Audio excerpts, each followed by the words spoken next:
বন্ধুরা কেমন আছে সবাই? আশা করি সবাই ভালো আছো। আজকে একদম হালকা পাতলা মাছের ঝোল হবে।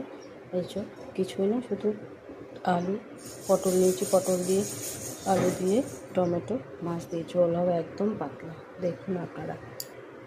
এই যে তেল দিয়ে দিচ্ছি, প্রথমে প্রেসার দেব না।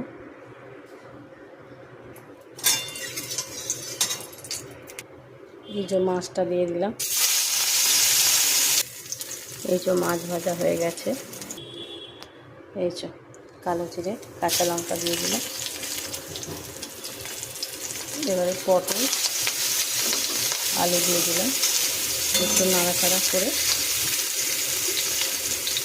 টমেটোটাও দিয়ে দিলাম, দিয়ে নাড়াচাড়া করে ভেজে। এই যে বন্ধুরা, ভিডিওটা অনেক লং হয়ে যাবে বলে মাঝখানে মাছ দিয়ে দিয়েছিলাম, জল দিয়ে দিয়েছিলাম, ওটা আর দেখানো হয়নি।